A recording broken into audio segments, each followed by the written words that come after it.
Ya, hari ini kita akan belajar tentang besaran gerak dan gerakan dua dimensi. Ini adalah topik besar kita.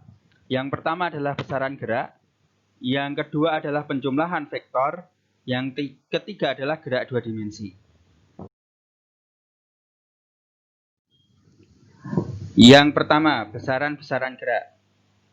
Oke, dari sini kita bisa melihat ada beberapa besaran gerak, di antaranya posisi, ini yang akan kita pelajari pertama. Lalu ada perpindahan, ada jarak tempuh. Secara umum ini nanti adalah vektor. Ini adalah vektor juga. Ini adalah skalar. Nah, apa itu vektor, apa itu skalar, nanti kita akan pelajari. Ini adalah vektor, yang ini adalah skalar. Nah, percepatan biasanya vektor. Baik, kita lanjutkan. Untuk posisi, saya perlu membuat kalian familiar dulu bahwa ini adalah posisi. Jadi kita punya 3 sumbu, diantaranya adalah ini adalah sumbu X, ini adalah sumbu Y, selanjutnya adalah sumbu Z. Kita punya 3 sumbu. Posisi koordinatnya adalah di sini. Warnanya tidak terlalu jelas.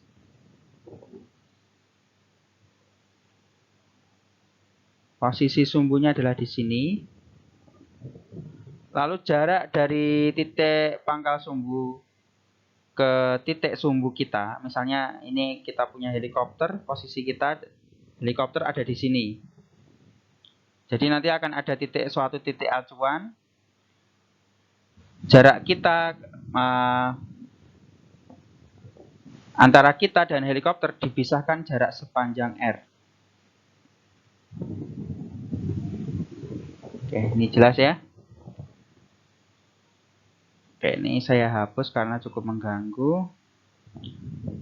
Selanjutnya, kita ada beberapa, misalnya posisi suatu benda adalah 2,5,3.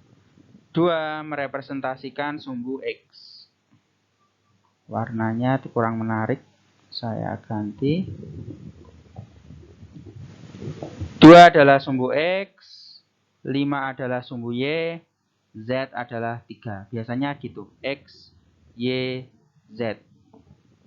Lalu cara penulisan representasi vektornya adalah seperti apa?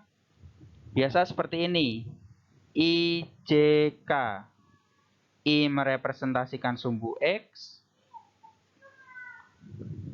J merepresentasikan sumbu Y, arah sumbu Y, K merepresentasikan arah sumbu Z. Nah, ini sebetulnya memudahkan. Lalu besar R berapa? Nah, tentu mudah sekali dihitung. R adalah dari komponen X atau 2 kuadrat. Nah, pakai rumus Pythagoras intinya. 2 kuadrat ditambah 5 kuadrat ditambah 3 kuadrat lalu diakar. Nanti akan dapat nilai R. Kemana arahnya nilai R? Arahnya adalah ke sini. Arah nilai R-nya adalah di sini ya. Lihat di grafik, arah nilai R-nya adalah ke sini. Arah sumbu X ya searah sumbu X, arah sumbu Y searah sumbu Y. Oke, tapi yang ingin saya garis bawahi dari slide ini adalah ini. Bagaimana cara penulisan vektor untuk posisi? Bagaimana cara menulis suatu koordinat, suatu titik adalah seperti ini.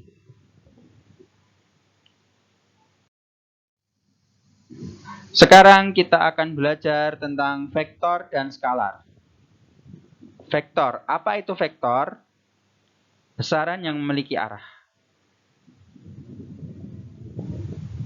Apa itu skalar? Besaran yang tidak memiliki arah. Lalu untuk skalar sebetulnya tidak banyak. Kita pelajari besarannya hanya ada dua yang akan kita pelajari, yaitu jarak tempuh yang dilambangkan oleh S dan laju yang dilambangkan oleh V. Lalu untuk vektor ini hanya istilah saja sebetulnya, dan mungkin di sisi lain istilah-istilah ini mungkin tidak kalau di kehidupan sehari-hari mungkin istilah-istilah ini tidak terlalu penting, tapi untuk fisika terutama dalam bahasa Indonesia menjadi penting karena merepresentasikan besaran itu ada arah atau tidak. Seperti tadi, posisi adalah ada arahnya. Perpindahan ada arahnya, kecepatan ada arahnya. Kita lihat ini adalah variabel, representasi variabelnya. Untuk vektor pasti ada tanda panah gini. Ada tanda panah gini, yaitu R.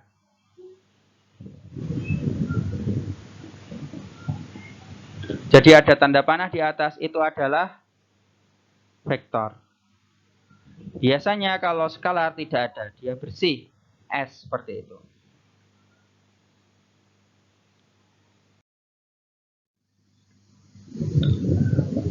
Apa perbedaan jarak dan perpindahan? Cukup sederhana perbedaan antara jarak dan perpindahan. Kita bisa lihat di grafik ini. Ini ada suatu map. Ini saya ambil dari bukunya Pak Mikrajudin Abdullah. Ada suatu map, mungkin pakai Google Map bisa muncul tampilan seperti ini, di mana perpindahan direpresentasikan garis merah.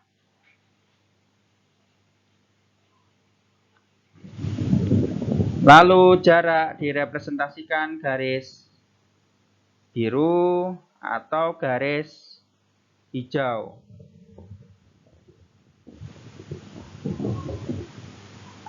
Perpindahan antara A dan B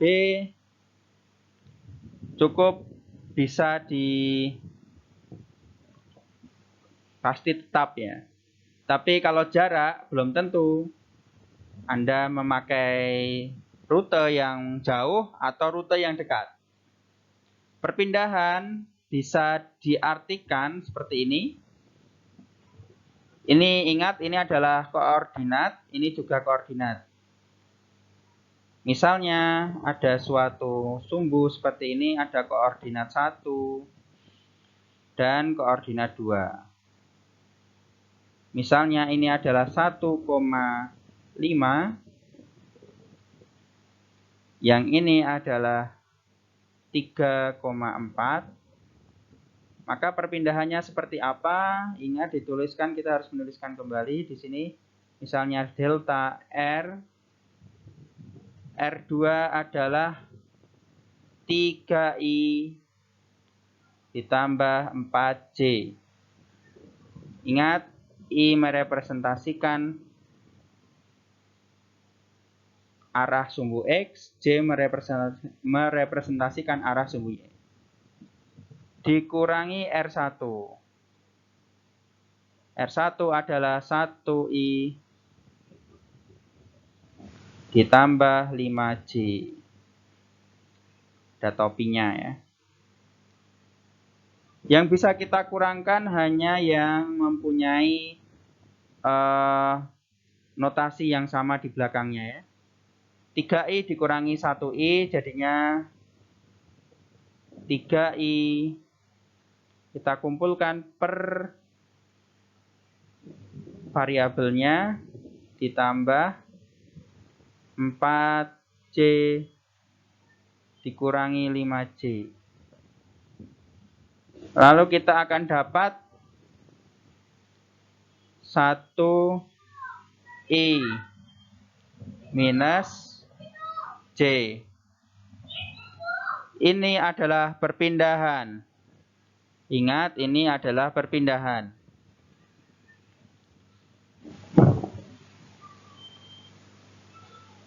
Nah, kalau kita gambarkan kembali ke grafik di sini, di yang saya gambar, perpindahan itu digambarkan sebagai suatu garis lurus di sini. Ini adalah perpindahan delta R. Lalu jarak seperti apa? Jarak seperti ini. Misalnya ini tergantung rute Anda. Misalnya rute Anda seperti ini adalah jarak. Atau bisa saja seperti ini. Ini adalah jarak juga. Atau seperti ini jarak juga. Perpindahan biasanya lebih kecil daripada jarak. Kita selanjutnya adalah tentang laju. Laju seberapa cepat Anda bergerak.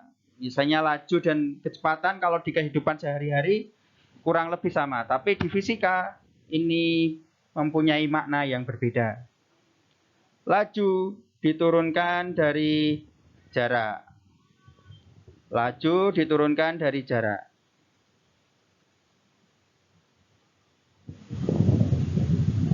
Nilai yang terukur oleh speedometer kita atau motor kita kan ada, biasanya itu ada semacam alat ukur kecepatan.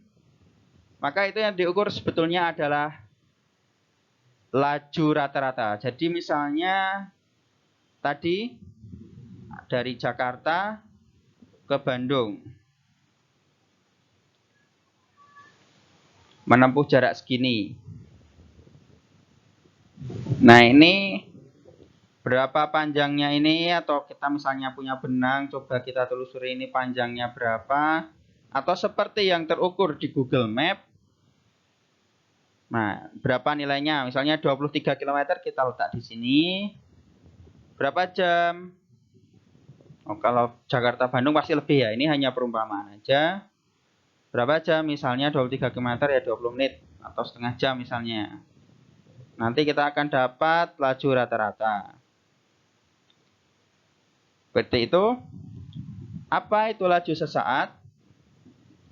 Laju sesaat adalah seperti ini. Saya ilustrasikan, misalnya kita punya jarak dari sini ke sini. Nah, oke. Ini kita kembali ke Jakarta Bandung ini. Misalnya kita punya jarak segini. Ini ada delta L atau delta S ya. Pokoknya di sini ada semacam jarak. Biasanya kalau di fisika kita sampling suatu jarak yang sangat kecil, itu biasanya kita ambil delta L. Karena apa? Ini selisih antara titik sini ke titik sini. Itu adalah jarak. Lalu untuk menempuh jarak sekian, berapa waktu yang diperlukan? Itu ada delta T. Maksudnya limit ada delta T menuju 0 adalah delta T ini sangat kecil. Delta T ini sangat kecil. Jadi delta L per delta T yang delta T sangat kecil. Kalau delta T sangat kecil, harusnya delta L juga sangat kecil, menyesuaikan dengan kecepatannya. Ini adalah laju sesaat.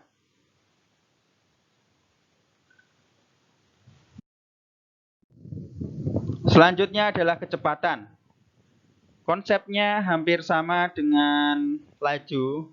Perbedaannya hanya kalau di laju kita mempertimbangkan jarak, kalau di sini kita pertimbangkan perpindahan.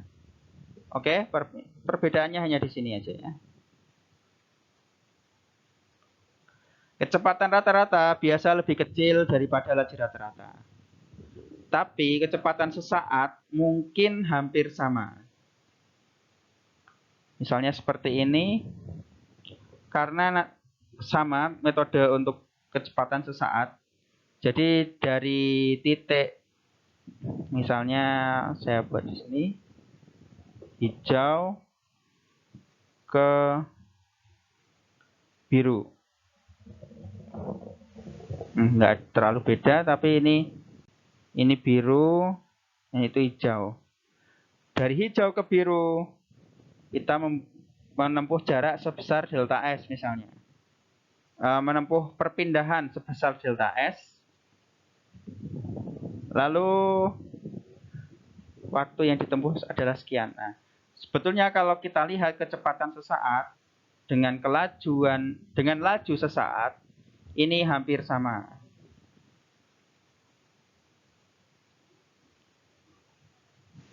Hampir sama. Tapi kalau rata-rata tentu kecepatan rata-rata lebih kecil karena tadi ada dua titik, pasti jarak yang paling dekat direpresentasikan oleh perpindahan. Nah, kalau jarak dia pasti akan lebih jauh.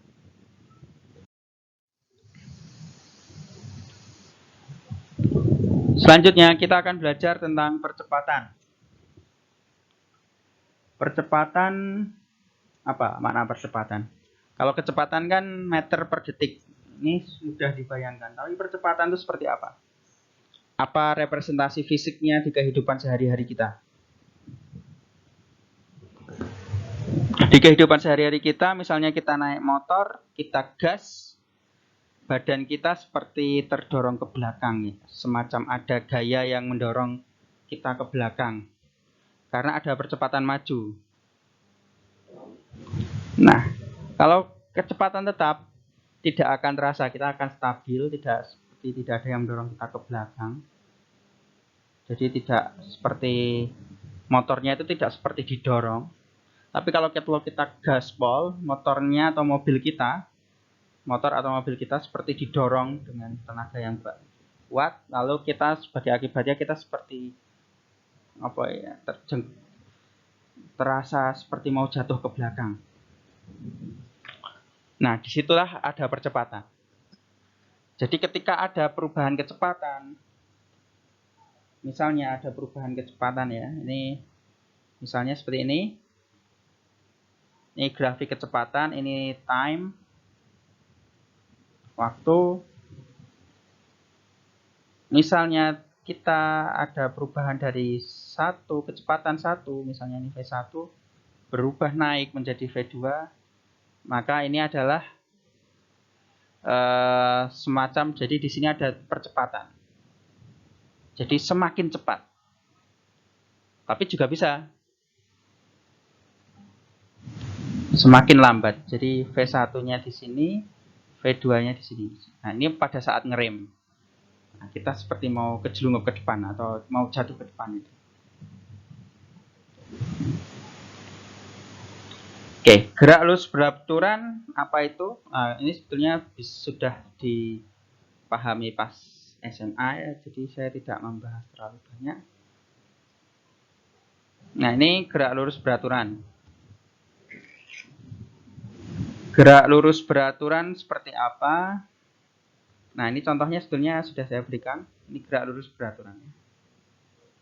Pada kenyataannya di kehidupan kita sehari-hari, gerak lurusnya berubahnya tidak beraturan ya. Jadi dia mungkin kalau di grafik ini mungkin dia jadinya seperti ini.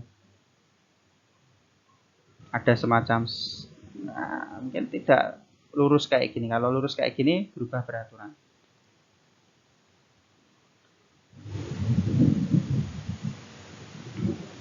Kalau kita lihat rumusnya di sini, ya. Tapi daripada menggunakan rumus itu, mungkin kita bisa belajar bagaimana menurunkan rumus itu daripada menghafalkannya. Sebetulnya mudah sekali untuk mencarinya, mencari S-nya. Cukup cari luasan di bawahnya ini.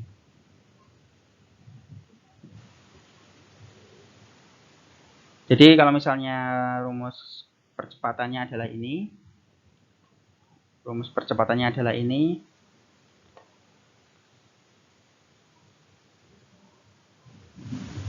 A sama dengan delta V per delta T. Apa maknanya A ini? A ini seperti gradien. Jadi masih ingat gradien? Y sama dengan N mx per c. Gradien adalah M ini. M ini merepresentasikan seberapa miring grafik di sini. Jadi misalnya ini V1, ini V2 masih menggunakan grafik yang sama ya. Y-nya adalah kecepatan, X-nya adalah waktu. Maka misalnya dia miringnya kayak gini, maknanya A-nya adalah bertambah. Jadi dia tambah naik A-nya. Misalnya dia miringnya lebih kecil, maka A-nya berkurang. Lalu bagaimana kalau direm? Kan dia kayak gini. Maka gradiennya adalah minus. Jadi nanti pasti minus M. Jadi ada semacam gerakan rem. Oke, itu adalah bagaimana memanai percepatan relatif terhadap waktu. Sekarang, bagaimana memaknai jarak yang ditempuh? Jarak yang ditempuh bisa memakai luasan di bawahnya. Ini misalnya tadi kan, ini time. Maka bisa luasan di bawahnya ini bisa dikatakan jarak tempuhnya adalah ini. Oke, bagaimana keterangannya? Kita masuk ke slide. Selanjutnya kalau misalnya kita mau mencari berapa jarak yang ditempuh, bisa dengan cara cari luasnya. Udah seperti ini, dia misalnya ada V1, ada V2, seperti ini kan.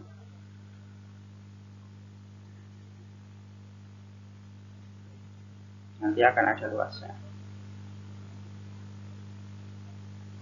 Cara mencari luasnya bagaimana? Cara pertama, pakai trapesium. Apa luas trapesium? Jarak yang ditempuh sama dengan luas trapesium. Alas tambah tinggi, alas tambah atap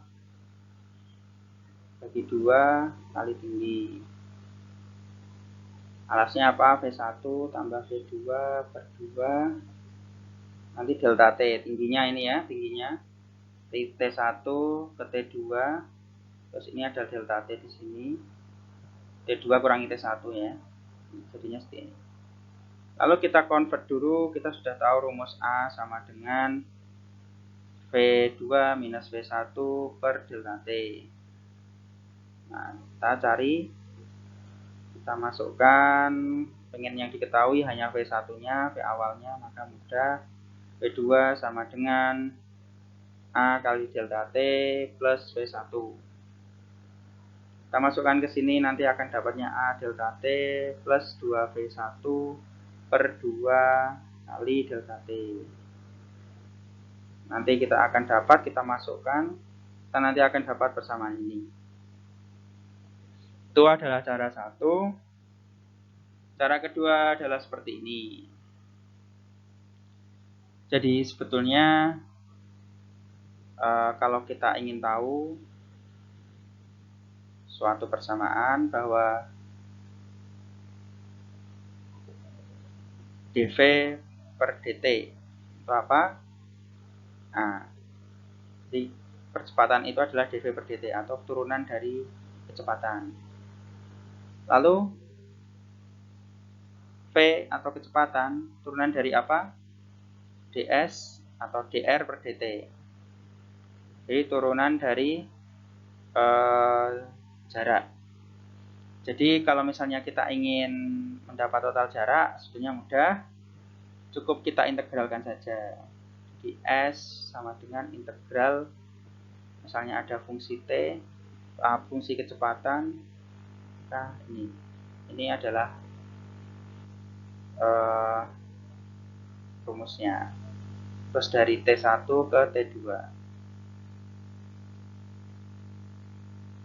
Apa rumus V sebetulnya? Kalau misalnya gerak beraturan, maka dia garis lurus seperti ini, maka seperti tadi AT plus B1. Garisnya akan garis ini ya, garis lurus ini, maka bisa dijabarkan menjadi persamaan garis lurus seperti ini, di mana A adalah gradiennya, B1 adalah titik ketemu nolnya, tapi sebenarnya sudah tidak ya. Ya, seperti ini. Nah, sebenarnya tidak terlalu simpel seperti ini, nanti ada.